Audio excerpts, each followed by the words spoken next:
The email goes out at 7:42 a.m.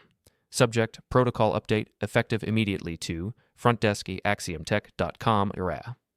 If two individuals named Robert and Catherine arrive requesting to see me, please follow this protocol exactly. 1. Verify their names and relationship claim. 2. Inform them politely that I'm unavailable for unscheduled meetings. 3. Do not offer to schedule an appointment. 4. Do not provide my direct contact information. 5. Do not discuss my schedule or availability. 6. If they persist, repeat step 2 with no additional explanation. 7. Notify security if they refuse to leave after the second request. Thank you for your discretion. Best, David. I hit send and lean back in my office chair, looking out at the San Francisco skyline through floor-to-ceiling windows. 43rd floor, corner office. Views that real estate agents call breathtaking and charge accordingly for. 14 years ago, I slept on a friend's couch in Oakland and thought a window that opened was a luxury. My phone buzzes. Sarah, the receptionist who's worked for me since we moved into this building 2 years ago. Got your email. Should I be worried?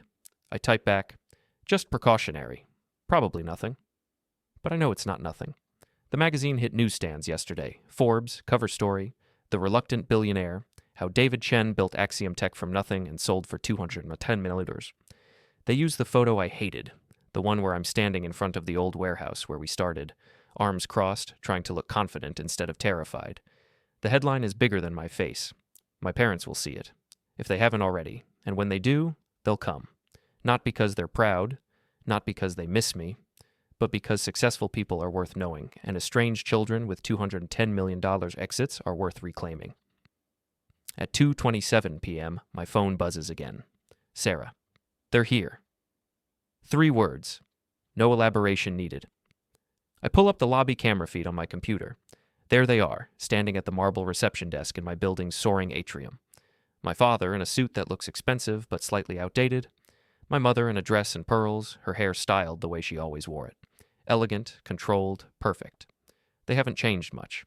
14 years older, but the bearing is the same. Confident, entitled, used to getting what they want. I watch as my father leans towards Sarah with a practiced smile. We're here to see David Chen, he says.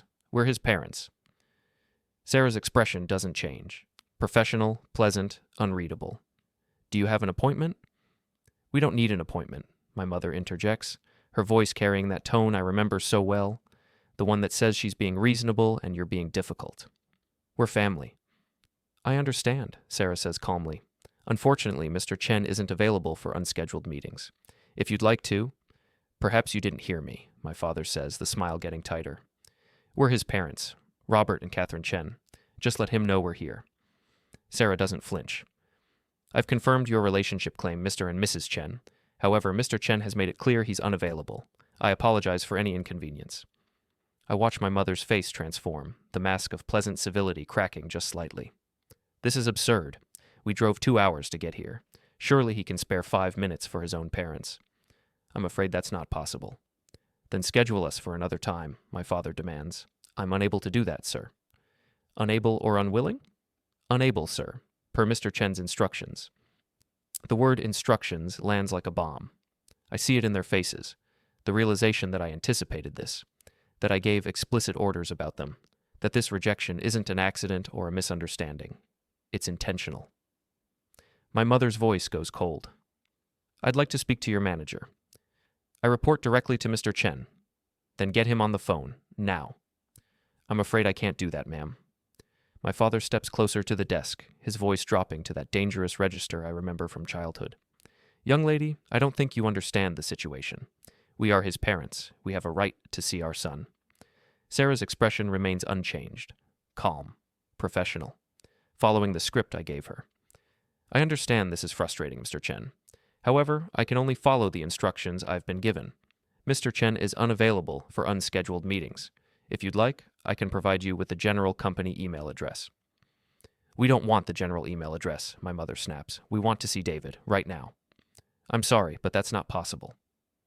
I watch the scene unfold on my screen, feeling nothing. No satisfaction, no guilt, just a cold, distant observation, like watching strangers in a play. After another 10 minutes of increasingly frustrated demands and Sarah's unflappable repetition of the same basic message, my parents finally leave. My father storms out first. My mother pauses at the door, turns back one last time. "Tell him we were here," she says to Sarah. "Tell him we tried." "I will, ma'am."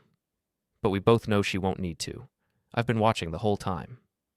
After they're gone, Sarah messages me. "That was intense. You okay?" "I'm fine. Thank you for handling it exactly right. Take the rest of the day off. Full pay." "You don't have to do that." "I know. Do it anyway."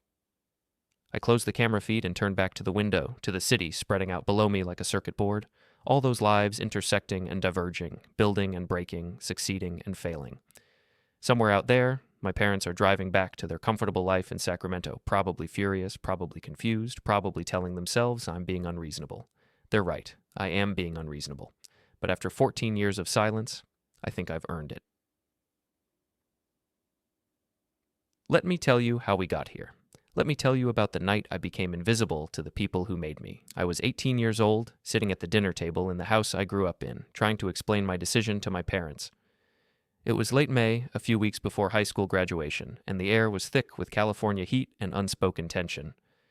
"I'm not going to Stanford," I said, the words feeling both brave and terrifying. "I'm deferring my acceptance." My father set down his fork with careful precision. Deferring. "For a year, maybe 2. I want to start a company with some friends. We have an idea for—" "Absolutely not," my mother interrupted. "Stanford doesn't defer for frivolous pursuits. You'll lose your spot." "It's not frivolous. We've been working on this software for months. We have potential investors interested and—" "Potential investors," my father repeated, his voice dripping with disdain. "Do you have any idea how many 18-year-olds think they're going to build the next Google?" "I'm not trying to build the next Google. I'm trying to build something meaningful, something I believe in." "You believe in throwing away a Stanford education?" My mother's voice rose, that sharp edge appearing that I'd learned to fear as a child. "Do you have any concept of the opportunity you're wasting?" "I'm not wasting it. I'm postponing it. Stanford will still be there in a year or 2.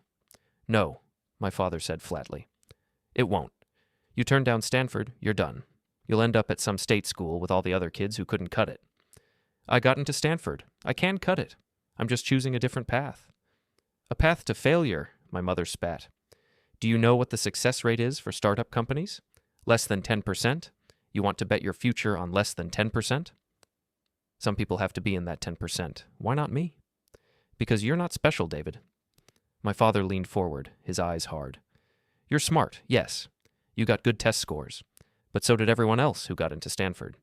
You think you're going to outcompete all of them by dropping out before you even start?" "I'm not dropping out. I'm deferring." "Same thing," my mother said. "You're choosing to be stupid, to throw away everything we've worked for." "Everything you've worked for? This is my life, my education, my decision." "Not while you're living under our roof," my father said. "Not while we're paying for everything. You want to make adult decisions? Fine, but you'll do it like an adult, on your own." The threat hung in the air. I should have backed down, should have apologized and agreed to go to Stanford like they wanted, but something in me, pride, stupidity, stubbornness, refused to bend. "Fine," I heard myself say. "I'll move out." "Excellent," my father said coldly. "You have until Monday." It was Friday night. "Robert, maybe we should—" My mother started, but my father cut her off. "No, he wants to be an adult. He wants to make his own choices. Let him face adult consequences. He's out by Monday. End of discussion." I stood up from the table, my hands shaking. "I'll be gone by tomorrow." "Take only what you bought yourself," my father called after me. "Everything else stays here." I went to my room and started packing. A backpack, some clothes, my laptop, which I had bought with money from my summer job, my phone, a few books. That was it. Everything else in that room, the furniture, the decorations, the childhood memories, suddenly felt like it belonged to someone else. My younger sister Amy knocked on my door around midnight. She was 15, her eyes red from crying. "You're really leaving," she whispered. "Yeah." "Because of college?" "Because of choices. Because apparently love in this family is conditional." "They'll change their minds. They always do." "Maybe, but I'm not sticking around to find out." She hugged me, and I felt her shoulders shake. "I'll miss you. I'll call you. We'll stay in touch." But we both knew it wouldn't be that simple. Not in our family. I left the next morning before my parents woke up. Walked out of that house with my backpack and nothing else. Crashed on my friend Marcus's couch in Oakland in an apartment that smelled like old pizza and regret. For 3 days, my phone stayed silent. No calls, no texts, no, "Are you okay?" or "Let's talk about this," or "We miss you." Nothing. On day 4, I tried calling home. My mother answered. "I'd like to come by and pick up a few more things," I said. "Some books and—" "Your father and I have discussed it," she interrupted. "We think a clean break is best. For everyone. You've made your choice. Now you need to live with it." "Mom, I just want to get my stuff." "What stuff? We bought everything in that room. You took what was yours. The rest stays here." "What about Amy? Can I at least talk to Amy?" "It's better if you don't. She's upset enough as it is. You leaving like this? It's been very hard on her." "I left because you kicked me out." "We gave you a choice. You chose. Now we're all living with the consequences." Her voice softened slightly, but not with warmth, with pity. "David, when you're ready to apologize, when you're ready to go to Stanford like you should have in the first place, call us. Until then, I think it's best we have some distance." She hung up. I tried calling back. The number was blocked. I sent emails. They bounced back. I showed up at the house a week later. My father answered the door, his face expressionless. "Please leave," he said. "You're not welcome here. I'm your son. You were our son, but you made it very clear you don't want our guidance or our support, so you don't get our home either.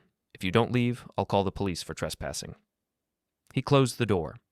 Through the window, I could see my mother standing in the hallway, arms crossed, face hard. That was the last time I saw them in person. Until today, 14 years later, when I'm worth noticing again. The first year after I left was the hardest. Marcus let me stay on his couch for 3 months, but his roommates eventually complained. I moved to a different couch, then a different one, did odd jobs, freelance coding, website design, anything that would pay. Ate ramen and peanut butter sandwiches. Learned what actual poverty felt like. Those first months were a blur of humiliation and survival. I'd wake up on Marcus's couch at 6 a.m. so I could shower and be gone before his roommates needed the bathroom. Spent my days in coffee shops nursing a single cup for hours while I worked on freelance projects. Spent my nights on that couch trying to be invisible, trying not to be a burden. "You can stay as long as you need," Marcus kept saying, but I could see the tension with his roommates. Could hear them complaining through the thin walls about the permanent guest. The worst was listening to them throw parties I wasn't invited to. Sitting in Marcus's room while they laughed and drank in the living room, pretending I didn't exist. Marcus would bring me a beer sometimes, apologetic, but we both knew I couldn't participate. Wasn't really welcome. After 3 months, his roommate Brian made it official.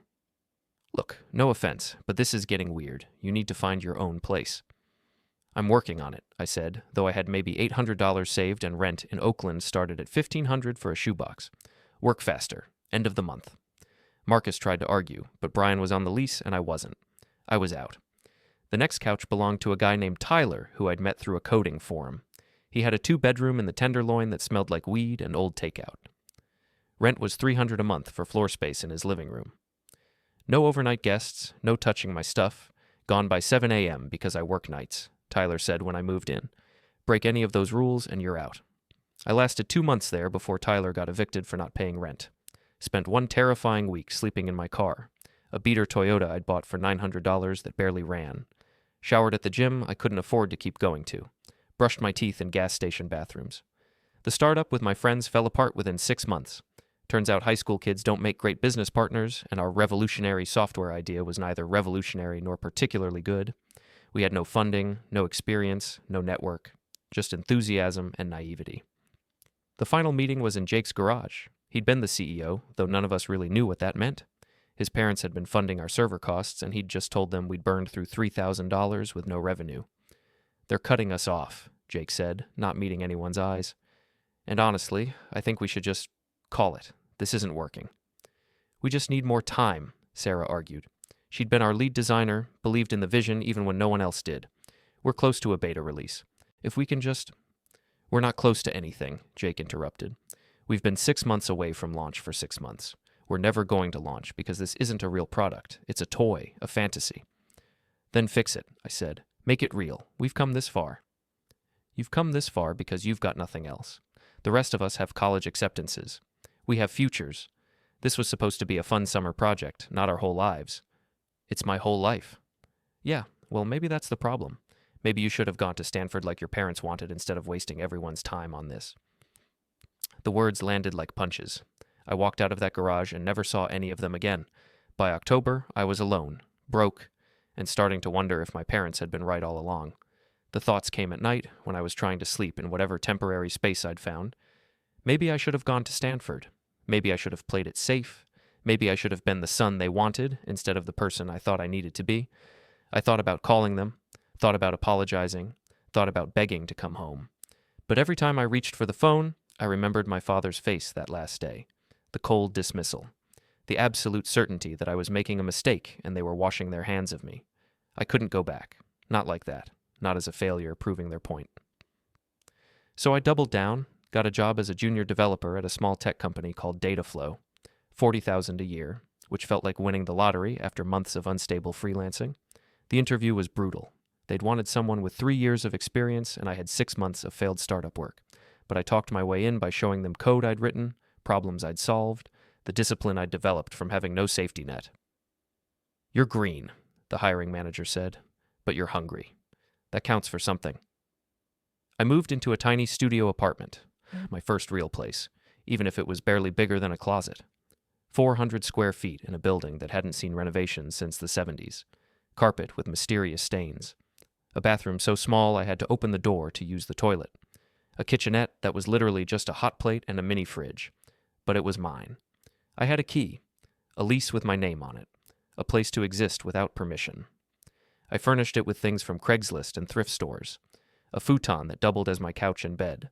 A desk made from a door and sawhorses. A lamp I'd found on the street that only worked if you jiggled the switch just right. It was objectively terrible, but I'd never been happier. Those early days at Dataflow were humbling. I was the youngest person on the team by 5 years. Everyone else had degrees, experience, confidence.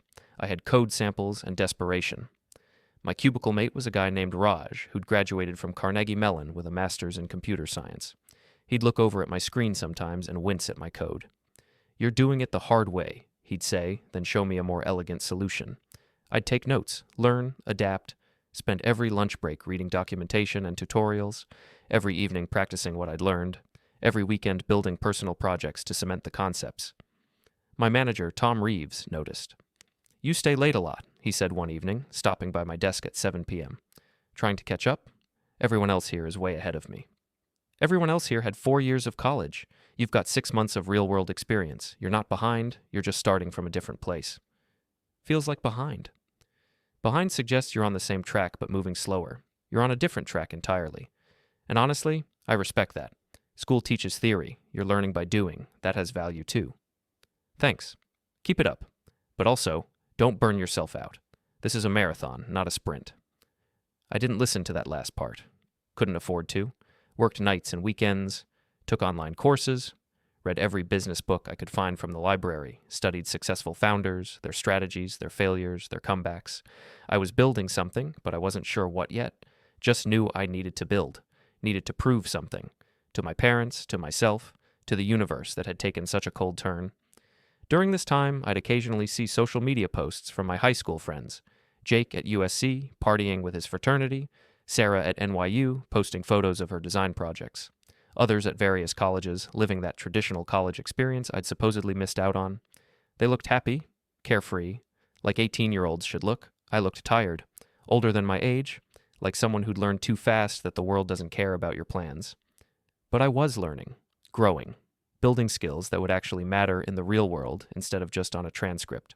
Year 2, I got promoted to mid-level developer, $55,000 a year. I celebrated by buying a real bed instead of sleeping on the futon. Small victories. Year 3, I switched companies for better pay and better opportunities. A startup called Tech Venture that was doing interesting work in data analytics. $70,000 a year and equity that would probably never be worth anything but represented belief in the vision. Year 4, I had enough saved to take a risk. That's when I started Axiom. The idea came from frustration. I'd watched 5 different companies struggle with the same workflow problems, watched them cobble together inefficient solutions, watched them waste time and money on systems that barely worked. There had to be a better way. So I built it. Started in my studio apartment, just me and my laptop, and a problem I was obsessed with solving. Worked nights and weekends while keeping my day job. Built the first version in 8 months. The apartment became my office, laboratory, and prison. I'd come home from Tech Venture at 6, eat something quick, then code until 2 or 3 in the morning, wake up at 7 to do it all again. Weekends were 12-hour coding sessions broken only by meals and bathroom breaks. My social life disappeared, dating became impossible, friendships atrophied. I became a hermit devoted to solving one problem perfectly. The first version of Axiom was ugly, clunky, barely functional, but it worked. I showed it to my boss at Tech Venture, a guy named Paul who I respected. Thought maybe we could use it internally. He pulled it up on his screen, clicked through it for about 30 seconds, then leaned back in his chair. "This is shit." "What?" "The interface is garbage. The workflow makes no sense. The value proposition is unclear. Honestly, David, stick to what you're paid for. Leave the product development to people who know what they're doing." His rejection stung worse than I expected.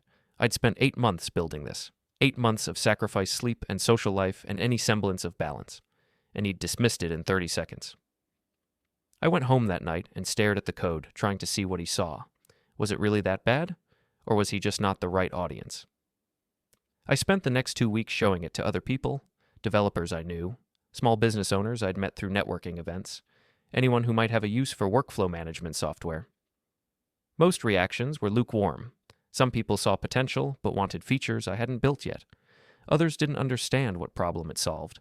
A few said it was interesting, but they'd stick with their current solutions. One person, a woman named Lisa who ran a small marketing agency, said, "This could work. It's rough, but the core idea is solid. Build out these 3 features and I'd pay for it." That was enough. I quit Tech Venture 2 weeks later. Paul thought I was insane. "You're throwing away a good job for a hobby project that might not go anywhere." "It's not a hobby. It's my company." "Your company that has 0 revenue and 0 users?" "For now." "David, I'm trying to help you here. You're young, talented. You have a good career ahead of you. Don't blow it on entrepreneurial fantasies. 90% of startups fail." "So I'll be in the 10%. "Based on what? Optimism?" "Based on necessity. I don't have a backup plan. I don't have parents to fall back on or savings to cushion failure. This has to work, so it will." He shook his head.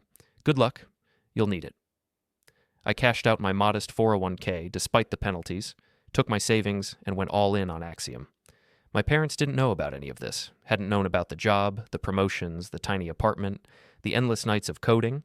As far as I knew, they'd moved on with their lives, pretending I'd never existed. I'd check social media sometimes. They'd unblocked me about 3 years in. Probably forgot I existed enough to bother maintaining the block. I'd see photos of family gatherings without me, Amy's high school graduation, holiday dinners, a cruise to Alaska. Life went on without me just fine, so I let it go. Focused on Axiom, focused on survival. Year 1 of Axiom, I nearly went bankrupt twice. The first time was 3 months in when I realized my runway was way shorter than I'd calculated. I'd been too optimistic about customer acquisition, too naive about burn rate. The bank account dropped below $1,000, and I had a week before rent was due. I sold everything non-essential. The real bed went back to being a futon. The nice desk got replaced with the old door on sawhorses setup. I started eating rice and eggs exclusively because they were the cheapest protein and carbs I could find. Lisa, the marketing agency owner, became my first paying customer. $500 a month for access to Axiom. It wasn't enough to live on, but it kept me from evaporating entirely. The second time was 8 months in when a major prospect ghosted after promising to sign a big contract. I'd been counting on that money, had already spent it mentally. When they went dark, I had 3 weeks of runway left and no other leads. I maxed out my credit cards, keeping the servers running. Slept 4 hours a night cold calling potential customers, sent hundreds of emails, knocked on literal doors of small businesses in Oakland and San Francisco. Most people said no. Some said no politely, others said no rudely, but enough said yes to keep me alive. Maxed out credit cards, ate nothing but rice and eggs for months, worked 18-hour days, failed more than I succeeded, but slowly, painfully, it started working. 1 client became 2, 2 became 5, 5 became 20. Revenue climbed from thousands to tens of thousands to hundreds of thousands. I hired my first employee, a developer named Maria who believed in the vision even when I was too exhausted to pitch it well. Maria came to me through a referral from Lisa. She was working at a big tech company, comfortable but bored, looking for something meaningful to build. "Your software is rough," she said during our coffee interview, "but the core concept is brilliant. Nobody's solving this problem the way you are." "I can't pay market rate," I warned her. "Not even close. It's equity heavy and you'll be working longer hours than you've ever worked in your life. I've been at Google for 3 years. I know what long hours look like. And I know what meaningless hours feel like too. This is meaningful. How do you know? Because you built it while sleeping on couches and eating rice. Because you didn't quit when everyone told you to. Because this matters to you, and that makes it matter to me. She became employee number 1. Then she brought her friend Jason on as employee 2. Jason brought his former colleague Priya. Priya brought her cousin Marcus. Not my old friend Marcus, different Marcus. Which was confusing until we started calling him Marcus 2.0. The team grew organically, people who believed in what we were building, who saw the potential I'd seen from that first frustrating realization in my apartment. We worked out of my studio apartment for the first 6 months. 5 of us crammed into 400 square feet, laptops balanced on knees, standing meetings because we didn't all fit sitting down. The bathroom became our conference room because it had a door that closed.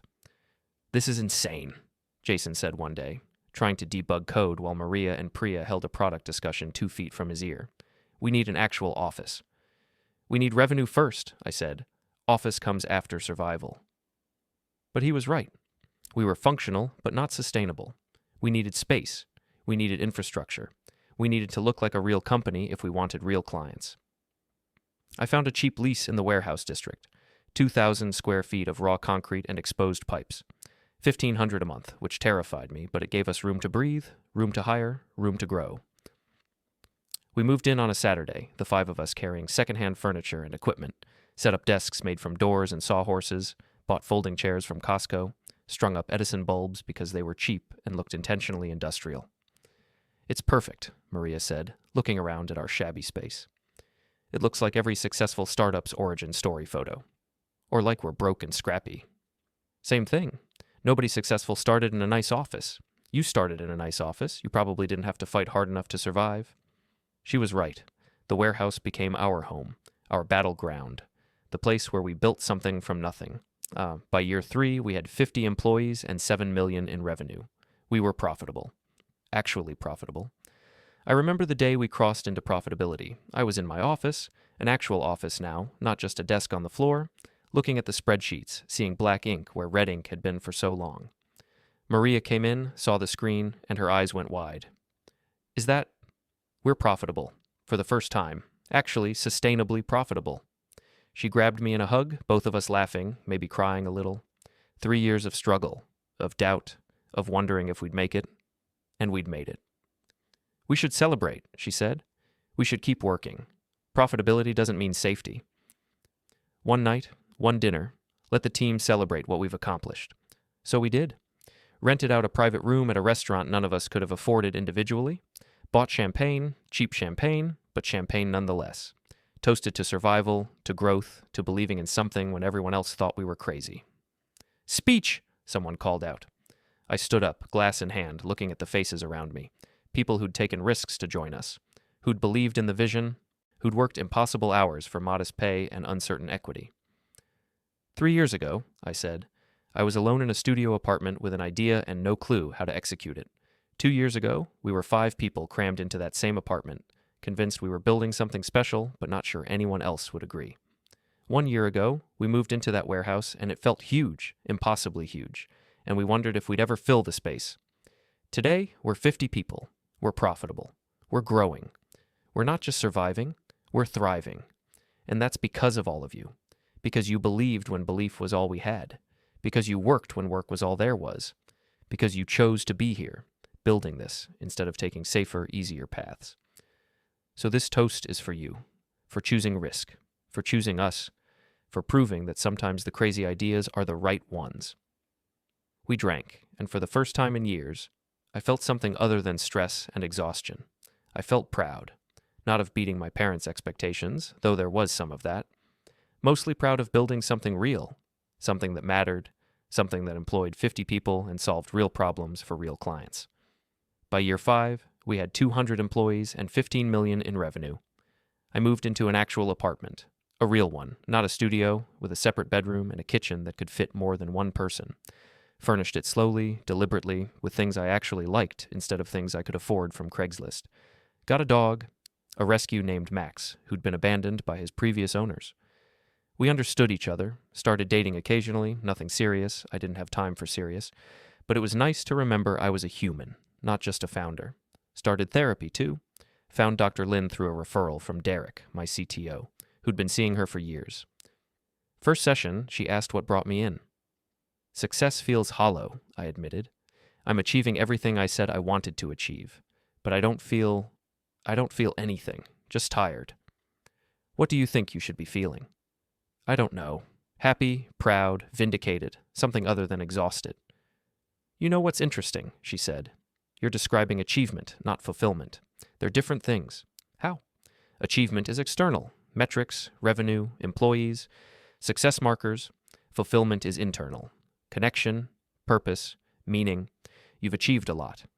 But have you fulfilled yourself? I didn't have an answer. Over the next 2 years of therapy, we unpacked a lot. The childhood pressure to be perfect. The rejection at 18. The 14 years of building walls around myself. The way I'd weaponized success, using it as armor against anyone who might hurt me again. You're successful now, Dr. Lin observed during one session. By any objective measure, but you're still living like you have something to prove. Maybe I do. To who? Your parents? They're not watching. They haven't been watching for 14 years. Exactly. They're not watching. They don't know what I've built. They don't care. Do you want them to know? I want them to have known. Past tense. I want them to have watched me struggle and succeed and become this person. I want them to have been part of the journey, but they weren't. They opted out. And now they've lost the right to the destination. That's fair. But you're still carrying them with you. Still defining your success in relation to their absence? When do you get to let that go? When do I get to let what go? The anger, the hurt, the need to prove them wrong. When does the success become about you instead of about them? Good question. I didn't have an answer then. Still don't, really. By year 7, we crossed $50 million in revenue. That's when the acquisition offers started coming in. Tech giants wanting to absorb what we'd built. Private equity firms seeing potential for growth. I said no to all of them initially. We were just getting started. We had momentum. We had vision. Why sell? But the offers kept coming, getting bigger, getting more tempting, and I started to wonder, what was I really building toward? An IPO? $100 million in revenue? 1,000 employees? Did I actually want that? Or was I just running because stopping felt like quitting? Derek and I had coffee one morning to talk through one of the acquisition offers. $200 million, he said, showing me the term sheet. Cascade Systems. They want to make Axiom the centerpiece of their enterprise platform. We'd all be absorbed but retained as a unit. You'd be VP of product, I'd stay CTO, the team stays together. What do you think? I think we could keep building independently and maybe get to $300 million in a few years. Or we could sell now, cash out, and let someone else handle the growth phase. That's not an answer. Because I don't have one. This is your company, David. Your vision. I'm just the guy who builds what you see. It's our company. Don't diminish your contribution. Fine. Our company. What do you want to do with it? What did I want? I'd spent 8 years building, grinding, proving. What was I trying to prove? And to whom? I'm tired, I admitted. I'm tired of carrying this weight. Tired of being responsible for 200 people's livelihoods. Tired of fighting for market share and funding and every little advantage. So sell. But what if I regret it? What if I look back and think I sold too early? What if... David, listen to yourself. You're playing what-if games with a $200 million offer. Some problems are good problems to have. He was right. Year 8, we took the offer. $210 million from Cascade Systems. The deal closed in March. By April, I was worth more money than I could comprehend. Not billionaire money, the headline was exaggerated, but enough to never work again. Enough to do whatever I wanted. Enough to be free. By April, my face was on magazine covers. Ah, the reluctant billionaire? Silicon Valley's secret success. From nothing to 9 figures. The articles all focused on the rags to riches angle. The dropout who made it. The founder who built an empire from a studio apartment. None of them mentioned my parents. I'd kept that part private. When reporters asked about my family, I'd say, "We're not close," and change the subject. But the magazine covers had my full name, David Chen, and they had my age, 32, and they had enough details about my background that anyone who knew me would recognize the story. My parents would see it, I knew they would, and I knew what would happen next. Sarah emails me at 4:15 p.m. They came back, same script. I followed protocol, security escorted them out when they refused to leave. I pull up the camera feed. There they are again, arguing with building security now. My father's face is red. My mother is crying. Or pretending to cry. With her, it was always hard to tell. Security is professional, but firm. After 5 minutes, my parents leave again. This time, they don't look back. My phone rings. Unknown number. I let it go to voicemail. 3 minutes later, another unknown number. Another voicemail. Then a third. I listen to the first one. David, it's your father. I don't know what's going on, but this is childish. We're your parents. We deserve to be treated with respect. Call me back. No apology, no acknowledgement, just demands wrapped in righteousness. The second voicemail is my mother. David, please. We've been trying to reach you for hours. We drove all this way just to see you, to congratulate you, and you won't even give us 5 minutes. Whatever you think we did wrong, surely we can talk about it like adults. Call me, please. The emotion in her voice sounds genuine, but I remember how good she was at sounding genuine, how she could cry on command when it served her purposes. The third voicemail is my father again, angrier this time. This is unacceptable. You owe us at least an explanation. After everything we did for you, raising you, providing for you, this is how you repay us? By treating us like strangers? I expect a call back by end of business today, or I'm getting lawyers involved. Lawyers for what? I almost laugh. What exactly are they going to sue me for? Refusing to see them? I delete all 3 voicemails. Derek, my former CTO and closest friend, messages me. Saw your parents made a scene at the office. You good? Fine. Expected it. You want to grab dinner? Talk it through? Not tonight. Thanks, though. I don't want to talk. Don't want to process. Don't want anyone trying to convince me to forgive or reconcile or be the bigger person. I just want to sit with the reality of what I did, the boundary I set, the door I kept closed. My therapist, Dr. Patricia Lin, who I'd started seeing 2 years ago when success started feeling hollow instead of fulfilling, would probably say this was unhealthy, that I need to process the confrontation, examine my feelings, consider whether my response was proportional to the harm. But Dr. Lin would also say I have a right to boundaries, a right to protect myself from people who hurt me, a right to decide who gets access to my life. And that's what this is. Not revenge, not punishment, just boundaries. They had 14 years to reach out. 14 years to apologize, 14 years to acknowledge that maybe, just maybe, they'd been too harsh, too absolute, too willing to discard their own child over a disagreement about college. They chose silence. Now I'm choosing silence back. The emails start coming in that evening. Not from my parents, they don't have my email address, but from relatives I haven't heard from in over a decade. Uncle Frank. David, I don't know what's happening between you and your folks, but family is family. Whatever the problem is, it's not worth holding a grudge. Give them a call. Aunt Linda. I saw you on that magazine cover. So proud of you. Your parents would love to hear from you, I'm sure. Life's too short for family drama. Cousin Jennifer. Hey stranger, congrats on your big success.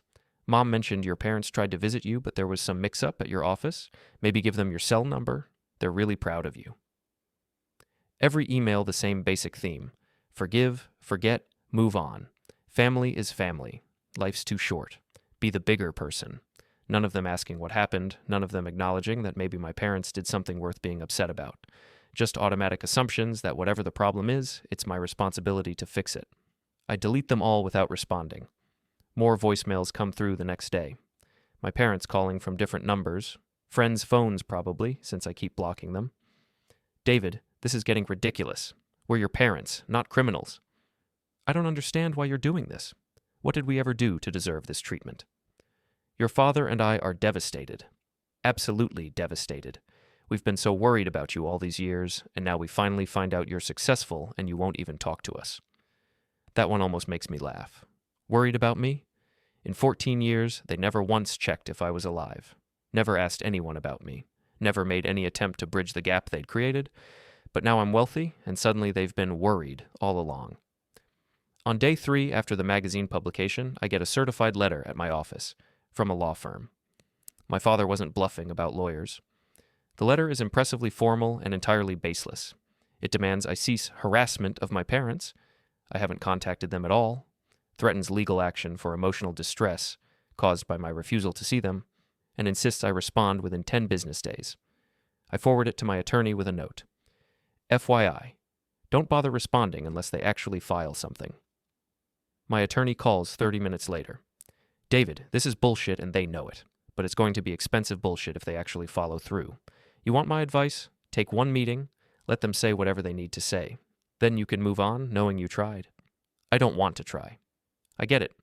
But from a legal standpoint, Sarah, I'm not taking the meeting. If they file an actual lawsuit, defend it.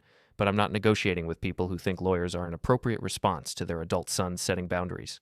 She sighs. Okay, your call, but think about it. I don't need to think about it. I've been thinking about it for 14 years. Let me tell you about the worst parts. The parts the magazine didn't cover, the parts I don't talk about in interviews. Year 1, after I left home, I got sick, some kind of flu that knocked me on my ass for a week, fevered and alone in my terrible studio apartment, unable to work, burning through what little savings I had on medicine I couldn't really afford.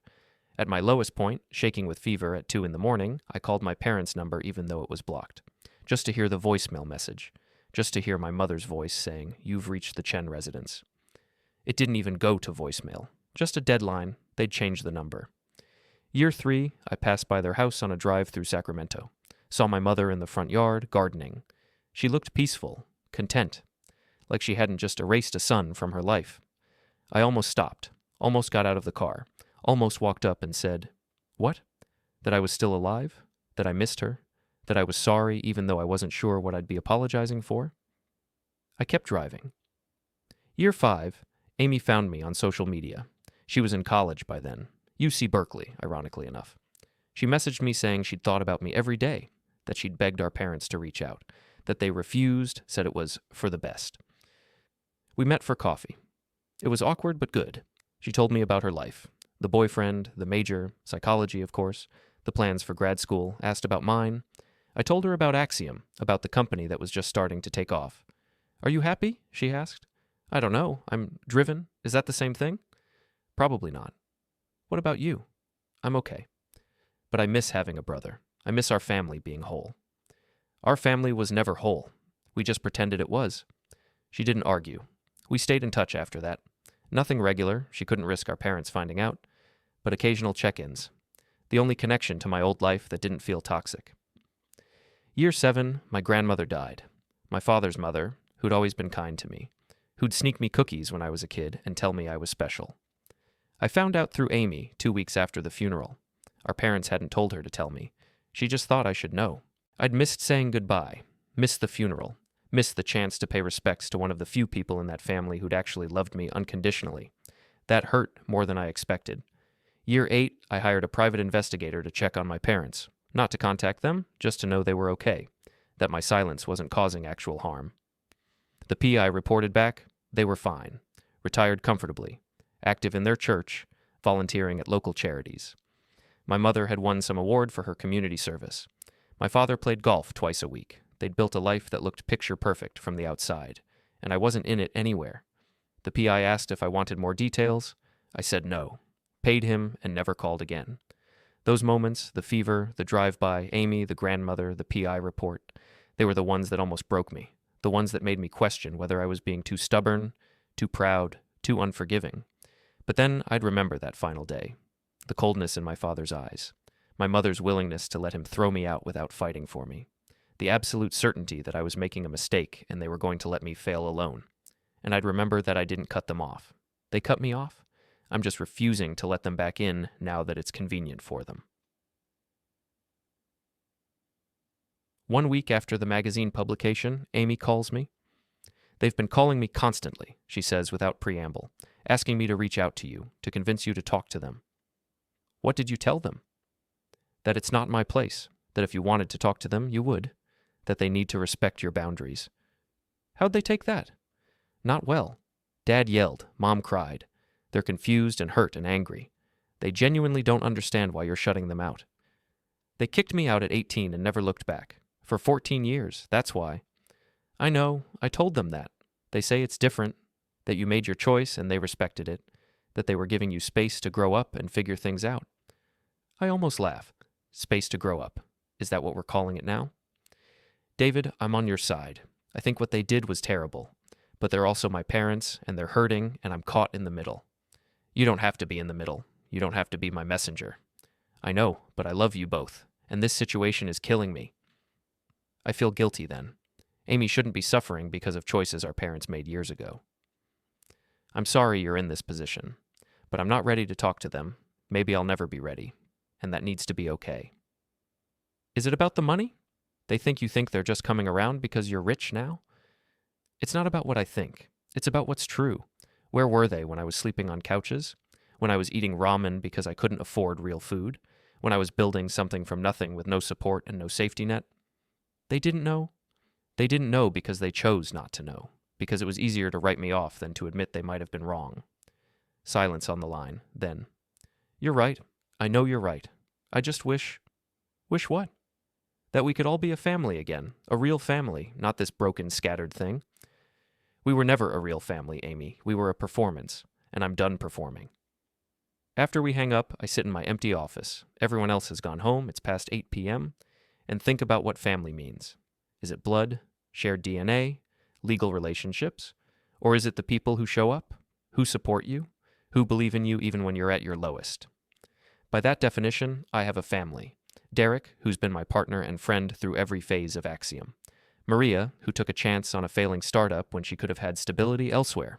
Sarah, who handled my parents with such grace and professionalism. Dr. Lin, who helps me process all this without judgment. Even Max, my rescue dog, who greets me every evening with pure joy, regardless of what kind of day I've had. That's family, not the people who share my last name and abandoned me when I needed them most. 2 weeks after the magazine publication, the media finds out. Some reporter does deep background, discovers I've been estranged from my parents for over a decade, adds 2 and 2 together when they hear about the scene at my office. The article is titled, Tech Founder Refuses to See Parents After $210 Exit. It's sympathetic to my parents, naturally. Paints me as the cold, unforgiving son. Suggests the money changed me. Includes quotes from family sources, probably Uncle Frank, saying they're heartbroken and just want to reconcile. The comments section is predictably divided. Family is everything. He should forgive them. They threw him out at 18. He doesn't owe them anything. This is what success does to people. Makes them forget where they came from. Where he came from was the street because his parents kicked him out. I don't read past the first dozen comments. Don't engage. Don't respond to the reporter's requests for my side of the story. Some stories don't need my side. The facts speak for themselves.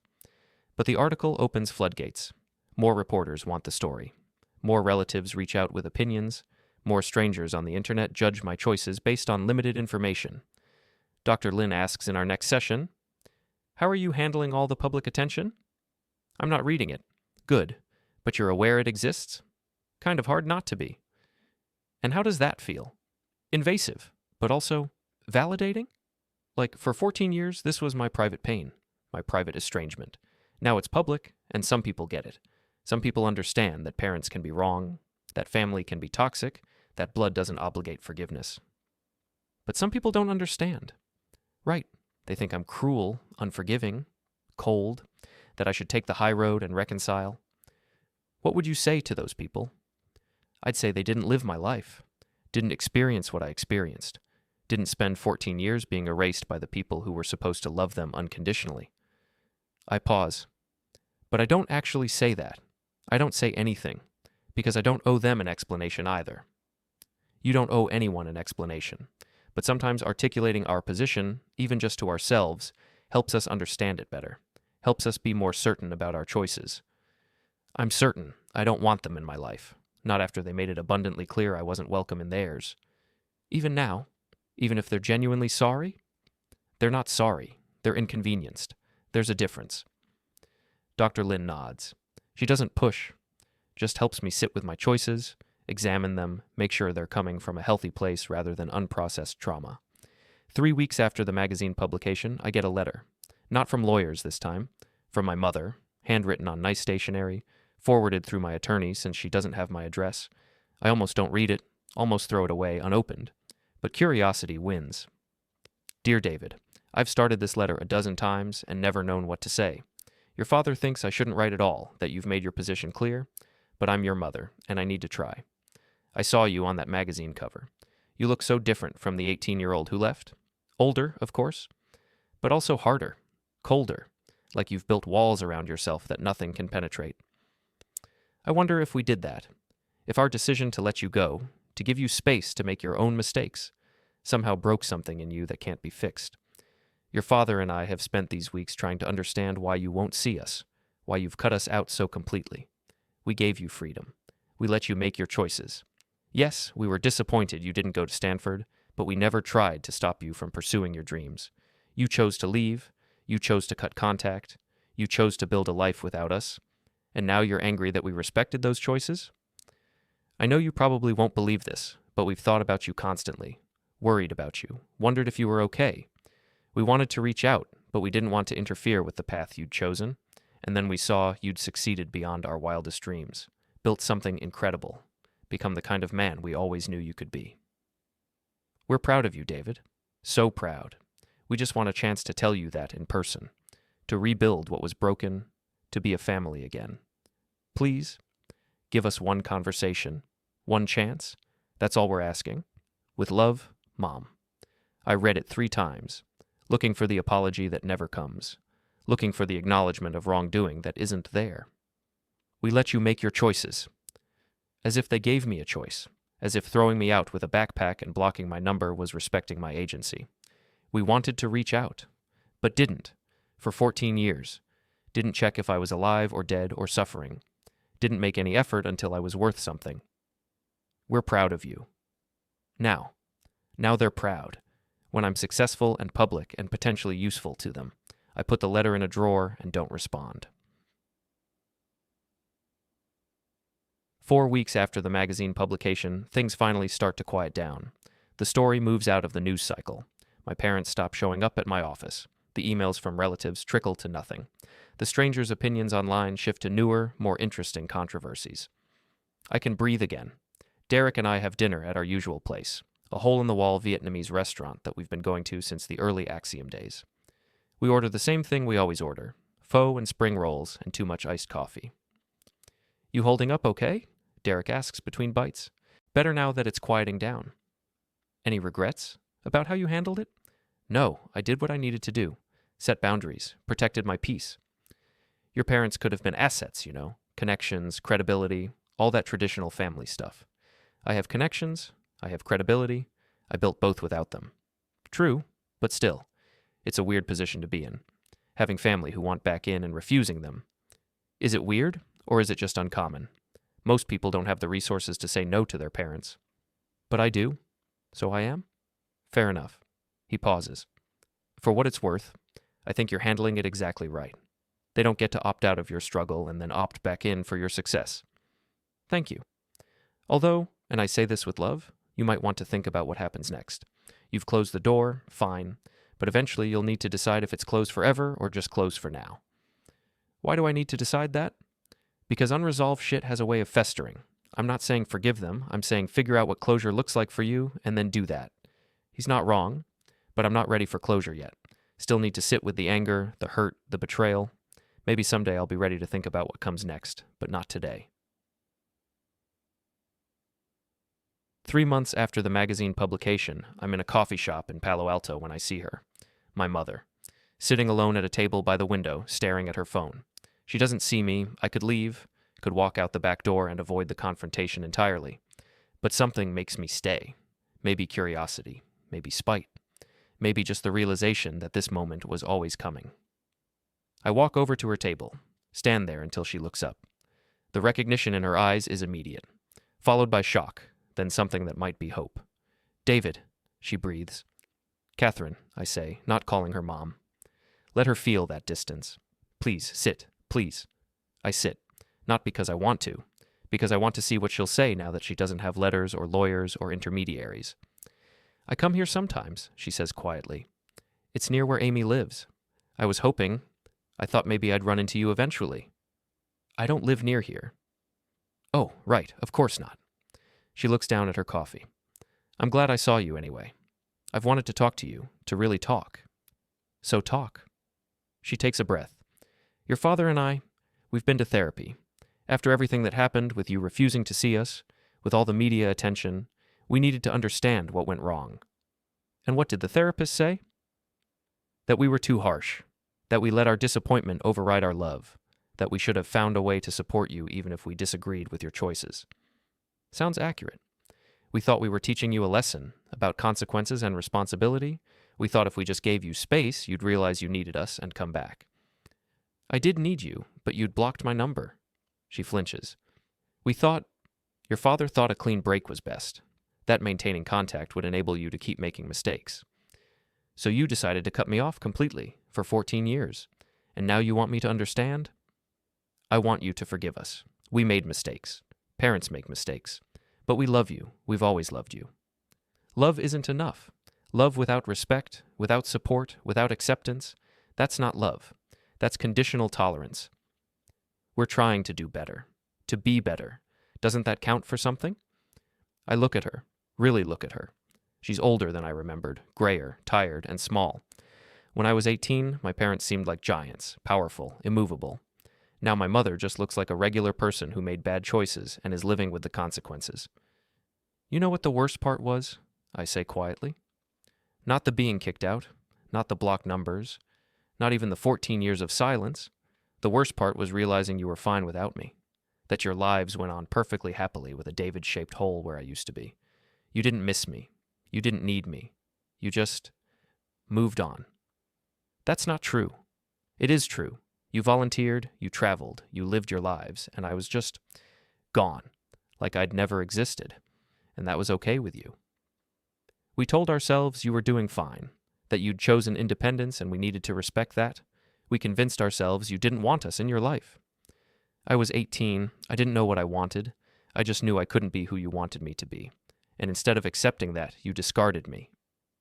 She's crying now. Real tears, not the performative kind. I'm sorry. We're both so sorry. I know that doesn't fix anything, but please know we regret how we handled it. We should have fought for you, should have found a way to stay connected, should have been your parents instead of your judges. You're right. That doesn't fix anything. I stand up to leave. David, please. What can we do? What would it take for you to forgive us? I think about it. Really think about what forgiveness would look like, what it would require. Time, I say finally. It took 14 years for you to realize you made a mistake. It might take me 14 years to decide if I can forgive it. That's fair, right? 14 years. Or longer. Or never. I haven't decided yet. We don't have 14 years. We're getting older. Your father has health problems. I need to know my son doesn't hate me before I die. I don't hate you, but I don't trust you either. And I'm not interested in having a relationship with people I don't trust. How do we earn your trust back? I don't know if you can, but showing up at my office demanding access, getting lawyers involved, sending me guilt trip letters, none of that helps. If anything, it confirms that this is about what you need, not what I need. She wipes her eyes. What do you need? Space, time, the same things you wanted from me when you kicked me out. That's cruel. That's fair. I leave her sitting there, walk out of the coffee shop without looking back. My hands are shaking, my heart is racing, but I don't feel guilty. I feel free.